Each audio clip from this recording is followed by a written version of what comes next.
على أشرف الأنبياء والمرسلين. الحمد لله الذي هدانا لدينه الذي ارتضاه والسبيل الذي اصطفى ونصرنا لما يجب الزلفة لديه والوصول إليه فأمرنا لأداء فرض الجمعات وما أوجب فيها من الطاعات وقسم لأهلها من العطاء في يوم الجزاء إنه هو العزيز الحكيم.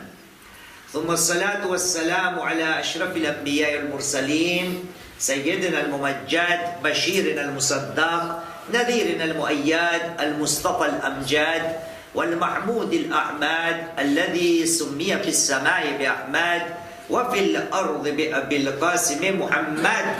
اللهم صل على محمد وعلى آل بيته الطيبين الطاهرين المعصومين الذين أذهب الله عنهم الرجس وطهرهم تطهيرا.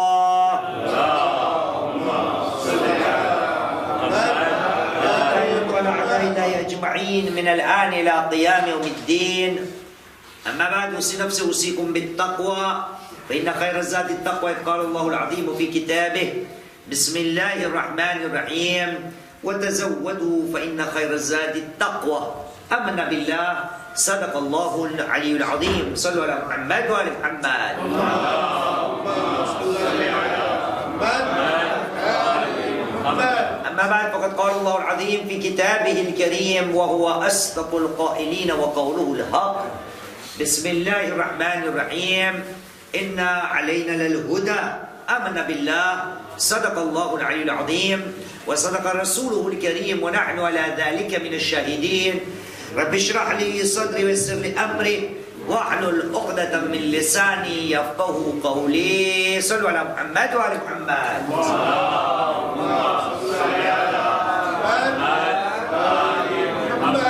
رفاكم بالصلاة على محمد وآل محمد. اللهم صل على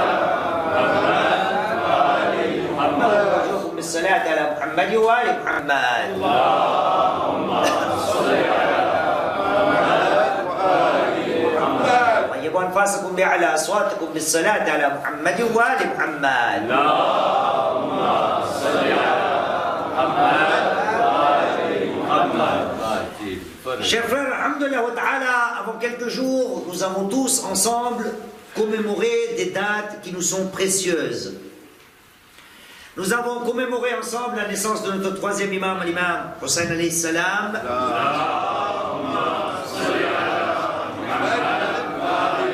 Par la suite, nous avons commémoré la naissance de son frère Al-Abbas alayhi salam.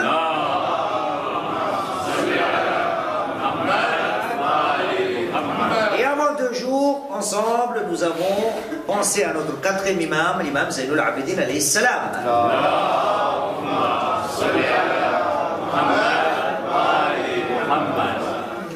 Tout en commémorant toutes ces personnalités, nous avons essayé de prendre des leçons à partir de leur vie. Mais aujourd'hui, je vais me focaliser sur le dernier, c'est-à-dire notre quatrième imam. Pourquoi ? Eh bien, tout simplement parce que nous sommes au mois béni de Sha'ban et il est de mon devoir de rappeler à chacun d'entre nous que nous avons des choses qui sont tellement précieuses en notre possession, nous devons en profiter. Mais avant d'aborder le sujet, j'aimerais rappeler une narration du prophète sur laquelle, alhamdulillah, je remercie Ashik Bay, qu'on a déjà mis en application et j'aimerais qu'on le mette en application aujourd'hui aussi. Et donc on va commencer par ce rappel. Le prophète Muhammad sallallahu alayhi wa sallam.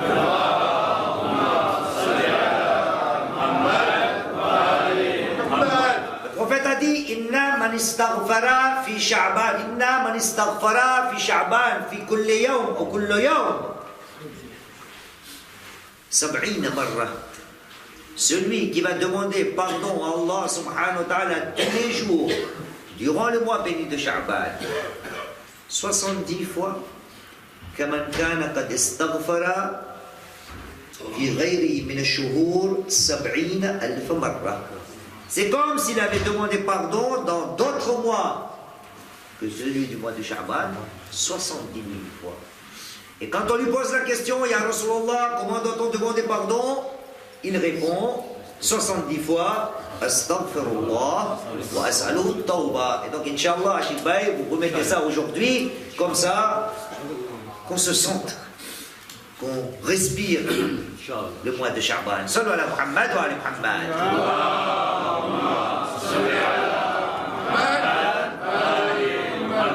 Voyez-vous, chers frères, quand le mois de Sha'ban nous arrive, nous avons beaucoup d'actions.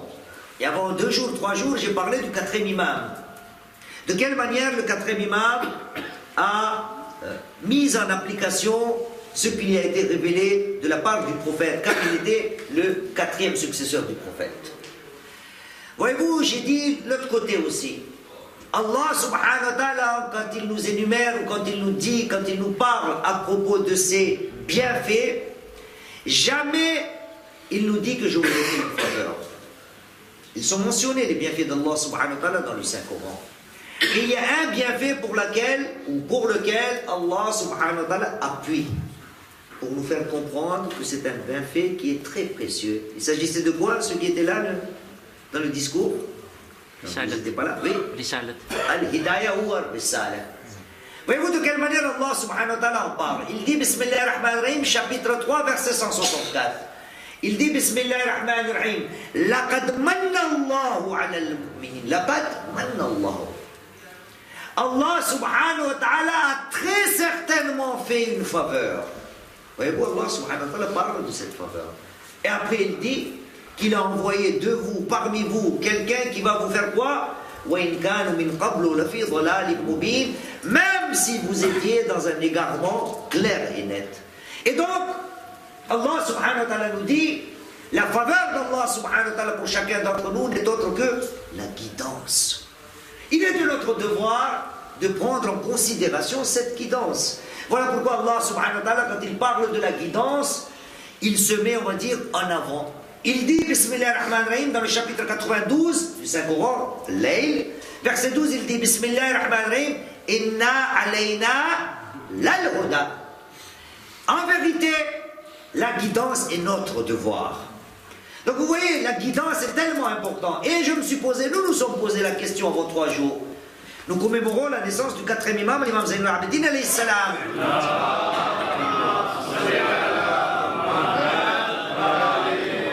Et j'avais dit de quelle manière notre 4e imam avait débuté son imama. Son imama a débuté à Karbala, à Ashura, après le martyre de notre 3e imam. Et là aussi, dans quelles conditions? Dans une tente qui est brûlée de partout. Et là, voilà qu'une question se pose à notre imam, et la réponse est donnée par notre imam. Donc, dans les circonstances où le 4e imam a commencé son imama, c'était des circonstances qui étaient très dures. Et durant son imamat, de quelle manière il a fait propager ce travail? Pourquoi? Parce qu'il était imam, il était un chef spirituel. Et comme Allah subhanahu wa ta'ala dit, il est de notre devoir de guider les gens, et si la question se pose, quel était le devoir des imams? Le mot imam est dans le Coran, mais imam veut dire chef spirituel. Et donc là aussi le Coran nous parle. Parmi les responsabilités les plus grandioses, dirais-je, des imams n'est autre que quoi? La guidance. On va vous donner des preuves. Allah subhanahu wa ta'ala dans le chapitre 32 du Saint-Coran, sur le Sajda, verset 24, il dit Bismillahirrahmanirrahim, وَجْعَلْنَا مِنْهُمْ أَيِّمَّةً يَهْدُونَ بِأَمْرِنَا لَمَّا صَبَرُوا وَكَانُوا بِآيَاتِنَا. Nous les avons fait quoi? Des imams, des chefs. Quel était leur devoir? Yahdou bi'amrina. Avec notre ordre, leur travail était quoi? Guider les gens. Et ils étaient très certainement des croyants sur nos signes. Nous avons un autre verset aussi. Et là, c'est dans le chapitre 21 du Saint-Coran, Sourate Anbiya. Chapitre 21, verset 73, voilà ce que Allah subhanahu wa ta'ala dit. Il dit Bismillahirrahmanirrahim. وَجَعَلْنَاهُمْ أَئِمَّةً يَهْدُونَ بِأَمْرِنَا وَأَوْحَيْنَا إِلَيْهِمْ فَعْلَ الْخَيْرَاتِ وَإِقَامَةَ الصَّلَاةِ وَإِيتَاءَ الزَّكَاةِ وَكَانُوا لَنَا عَابِدِينَ. Nous les avons fait des imams, des chefs. Quel est leur devoir? Nous leur avons révélé, Accomplissez des bonnes actions. Mais avant ça, il y a quoi? وَجَعَلْنَاهُمْ أَئِمَّةً يَهْدُونَ بِأَمْرِنَا. Ils sont là pour guider à partir de notre ordre. Donc, les prophètes, les imams, leur premier devoir n'est autre que la guidance. Et la guidance, Allah subhanahu wa ta'ala dit, لَقَدْ مَنَّ اللَّهُ. C'est une faveur de la part d'Allah subhanahu wa ta'ala. Nous sommes au mois béni de Sha'ban. Parmi les guidances de notre quatrième imam, c'est pour ça que je parle du quatrième imam, nous avons durant ce mois béni beaucoup de choses qui nous ont été venues de notre quatrième imam. Il ne pouvait pas parler devant tout le monde, le quatrième imam. Donc il a choisi des moyens. J'en ai cité 3 l'autre fois. Aujourd'hui, je vais parler d'un seul, pour ici. Parmi les moyens de guidance que le quatrième imam a choisi, était quoi? Non, je ne vais pas parler de ça justement. Oui, les esclavages, c'était dedans. Saïf al-Sajjadi. Ça, c'est pas Saïf al-Sajjadi. Le livre de notre quatrième imam. Voyez-vous le livre de notre quatrième imam? Saïf al-Sajjadi. Laquelle on en a ici? On en a. Le mois béni de Sha'ban est le mois d'entretien avec Allah subhanahu wa ta'ala. Et nous avons un entretien intime qui lui s'appelle Munajat al-Sha'ban. Quelque chose qui est en relation avec le mois béni de Sha'ban. Et nous avons des Munajat aussi dans Saïfat al-Sajjadiyya. Al-Munajat al-15. Les entretiens intimes, les 15 entretiens intimes. Nous avons Saïfat al-Sajjadiyya. Mais moi, je voudrais parler de Munajat al-Sha'baniyya. Je croyais que c'était ça, mais c'est pas ça. Sallu ala Muhammad wa ala Muhammad. Vous l'avez? Bon, le temps qui nous prépare Munajat al-Sha'baniyya, c'est pas que je suis payé aujourd'hui, hein. Hassan. Là, c'est quelqu'un qui a laissé tomber un billet de 10 €, donc celui à qui ça appartient, qu'il vienne le prendre, Inch'Allah. Sallu ala Muhammad wa ala Muhammad.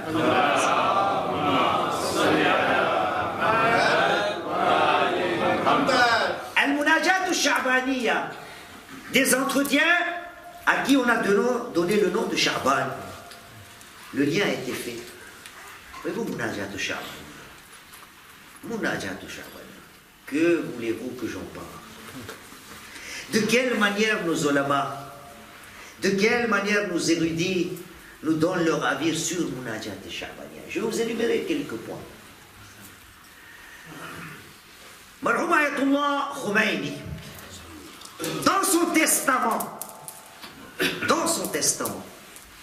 il dit, nous sommes fiers d'avoir en notre possession Munajat al-Sha'baniyya. Et la question que je me pose, moi dans ma vie, est-ce que je sais ce que ça veut dire Munajat al-Sha'baniyya? Est-ce que j'ai déjà vu ce papier-là? Est-ce que j'ai feuilleté quelquefois? Est-ce que je suis au courant qu'il y a quelque chose qui existe qui s'appelle l'entretien intime avec Allah subhanahu wa ta'ala durant le mois béni de Sha'ban? Et je vais faire une parenthèse comme je viens de voir le livre. Pour nos frères Khoja, parce que tout le monde ne parle pas Gujarati, vous cherchez peut-être Munajat al-Sha'baniyya. Oui, en français aussi, oui. 556. Voilà, page 556 dans Mufatul al-Jinan. Pour ceux qui cherchent en langue Gujarati, on l'a aussi. Il est là à la page 218. On voit là, voilà un travail qui est fait par nos frères. Munajat al-Sha'baniyya. Marhoum Ayatollah Khomeini dit, nous sommes fiers d'avoir Munajat al-Sha'baniyya entre nos mains. Mais quand on parle de Marhoum Ayatollah Khomeini, il a d'autres phrases. Dans toute sa vie, je viens de vérifier et lire, durant toute sa vie, Marhoum Ayatollah Khomeini a fait 10 discours à propos de Munajat al-Sha'baniyya. Et il dit, dans toute ma vie, je n'ai vu aucun doua n'existe sur terre, là où j'ai la preuve à 100% que chacun des imams a lu et récité ce doua. Il n'y a pas deux comme ça. C'est le seul doua qui partait de génération en génération avec tous les imams. Il n'y a pas un imam qui a délaissé quoi? Et il dit après, nous sommes tellement fiers de Munajat al-Sha'baniyya. si nous n'avions aucun dua, aucun, juste Munajat al-Sha'bani al-Kafa, c'était suffisant. Il n'y a pas besoin d'un deuxième dua. Pourquoi? Il dit, c'est un dua qui est rempli tellement de sens. De quelle manière le serviteur se met en lien avec son Créateur et avec son Seigneur Allah subhanahu wa ta'ala, qu'il nous dit, dua ou munajat et sha'baniya nous prépare à accueillir le mois béni de Ramadan. Ça c'est qui? Khomeini.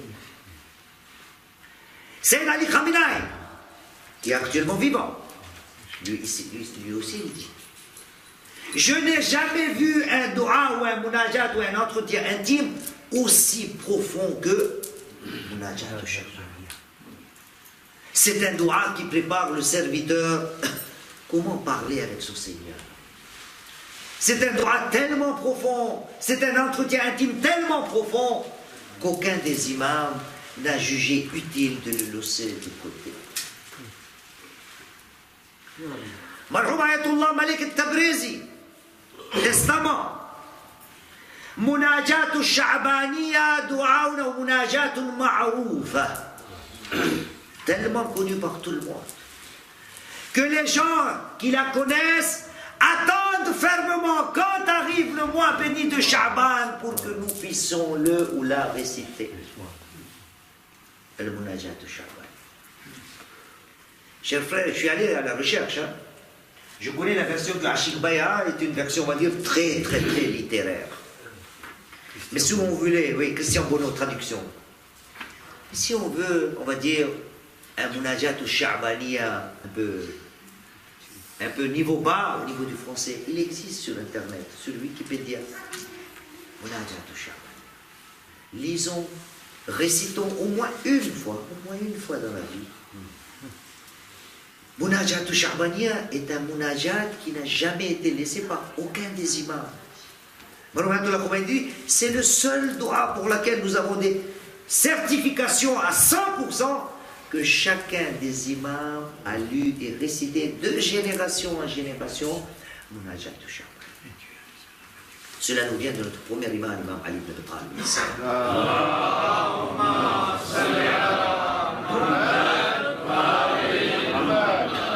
Juste, quand nous allons lire la traduction pour les frères arabes, la question ne se pose pas, tellement profond les paroles. Mais même la traduction est tellement touchante. Se mettre dans un coin, parler, entretien intime avec son Seigneur. Et les paroles de l'imam Ali sont tellement touchantes, qu'on peut se rapprocher d'Allah subhanahu wa ta'ala. Et comme il y a le terme munajat, j'ai joint les deux sujets avec le quatrième imam. Peut-être que tu ne le retrouves pas, munajat ou sha'baniya. Tu as 15 entretiens intimes. Souvent dans mes discours, je dis, quand arrive le 15 Shaban, 15 jours sont passés, c'est pas grave. Il reste encore 15 jours. Lis au moins une fois. Al-Munajat, Al-Khamstasha, les 15 entretiens intimes, chaque jour, un. Nous avons des rivayettes. Ayatollah Sayyid Khamenei nous dit que quand arrive le mois béni de Sha'ban, les gens attendent le mois béni de Sha'ban pour réciter tous les jours Munajat de Sha'ban. Nous sommes dans le mois béni de Sha'ban. Nous ne sommes presque qu'au début. Nous sommes le quoi aujourd'hui? Le 7 Shaban. Le 7 Shaban. 5 comme Ramadan Rahati. D'accord. Sallu ala Muhammad wa ala Muhammad.